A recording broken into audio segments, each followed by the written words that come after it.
I've dissected 100,000 cold email campaigns and discovered some groundbreaking facts that are going to blow your mind. If you're running cold email campaigns right now, pause them until you finish this video, because what you're doing right now is probably wrong. Even I was shocked at the results, and in fact, I'm probably gonna have to go back and correct a lot of the advice that I've given in the past. Now, just for context, I've been doing cold email for my own businesses for about 10 years and been running a cold email agency for a little over a year. I have written thousands of cold emails myself, and I've consulted on thousands more. This video is going to break down what all of the most successful cold email campaigns have in common and what are some of the most common failures in cold email. Spoiler alert, they're going to shock you. The first shocking conclusion that I came to after analyzing 100,000 cold emails is that AI personalization actually hurts your campaigns overall. Most campaigns that used AI to write first lines or subject lines were significantly less effective than cold email campaigns that use best practices. Now, here are some of the most common AI uses that I saw in these failed campaigns. Giving AI-generated compliments. Fail. Mentioning somebody's school or school mascot. Fail. Referencing a local landmark or restaurant. Fail. Now, I don't want to say all AI is bad, because I came across a lot of great cold email campaigns that used AI the right way, and it massively increased their effectiveness. I'll show you how to do that towards the end. Now, the next massive fail for cold email campaigns was giving it too much away in the preview text. Now, for those of you new to cold email, the preview text is what somebody sees when they're scrolling through their inbox and they see a new email. It's typically composed of the subject line and the first line of that email. Now, the goal of the subject line and the first line of the email is to pique somebody's curiosity and get them to click and open up that email. Now, contrary to popular belief, this is not the place where you start telling them about yourself and your services or your lead magnet, even if you have the best lead magnet on earth. In fact, people who included information in their subject line about themselves or their offer had 30% decrease in open rates overall. So then what should you do in the preview text? Your goal here, pique their curiosity. Ask a short and simple question that's relevant to the person that you're emailing and related to the content of your email. For example, is your mom okay? Is a subject line that's gonna get a lot of opens, but if they open that email and you're trying to pitch services, you're gonna have some problems. Now, as humans, we are genetically inclined to want to answer somebody's questions.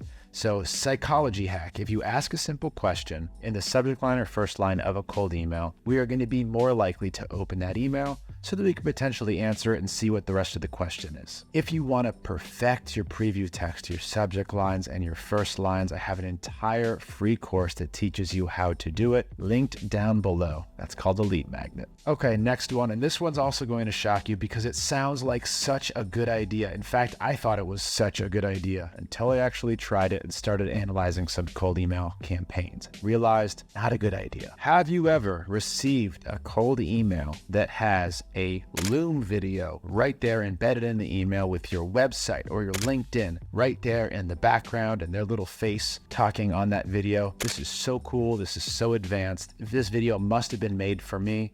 I have to open this, I have to respond. Now, this method may have worked in 2023, but this no longer works. There's now countless websites that you can go to, import your CSV file with a website or a LinkedIn, and it will create these videos for you at scale. And now the cat is out of the bag. People are no longer responding to these emails. In fact, they're seeing a decrease in their reply and click-through rates. Overall, these emails were 22% less effective than those using my best practices. The next discovery that I made while analyzing these emails is the length of the email matters a lot. In fact, campaigns that use more than 2 paragraphs in their initial email see a massive decrease in reply rates and click-through rates. Now, the traditional format that even I used to teach when writing cold email is that you would start introducing yourself, what you do, who you help. Then in the second paragraph, you go and build some rapport with them. You share case studies, you share social proof. Then in the third paragraph is your opportunity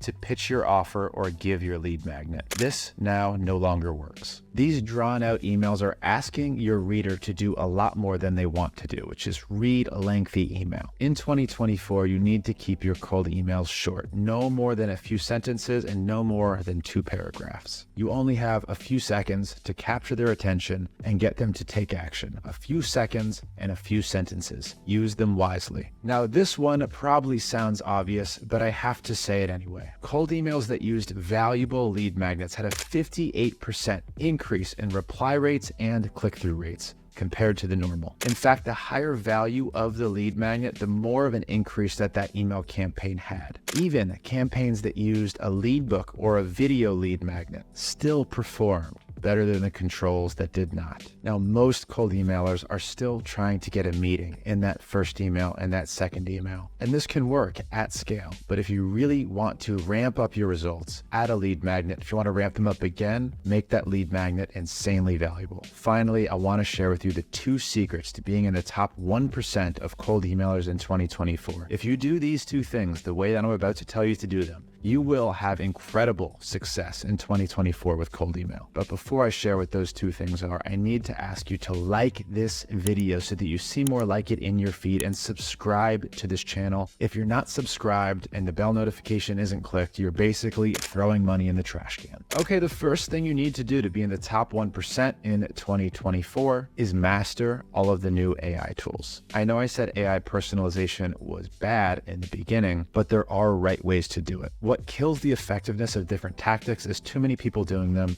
and decision makers getting used to that tactic being used on them. So one of these AI tactics, as an example that I use, is finding their competitor using an AI prompt and inserting their competitor into the first line. If they see a competitor that's relevant to them, they're much more likely to open that email. Now, this still works, but I'm going to give you an additional example. My girlfriend, bless her heart, does sales for a logistics company, and she sends cold emails all day. She's discovered that using ChatGPT and DALL-E, if she can generate custom graphics for her cold emails that incorporate her target company and her company into the graphic in a fun way, she gets a massive increase in her email results. I thought, this is brilliant. Nobody is doing this yet. Somebody is going to come up with a tool that can do this at scale. And this is something that you can do right now using a VA from the Philippines. Just have them go through your list, generate a graphic, throw the graphic into your spreadsheet. Now you have an effective cold email campaign. But if too many people do it, it will stop working. And there's a lot of these tactics that work really well that I can't share on YouTube, because as soon as I tell you, you're going to start doing them and everyone's going to start doing them, and they will stop working. That's why I created my Lead Gen Insiders course, where I can teach some of these secrets to a select group of individuals so that the secrets do not become widespread on the internet. They stay between a close-knit group that's not overlapping too much, and these tactics can continue to work. So if you're interested in being part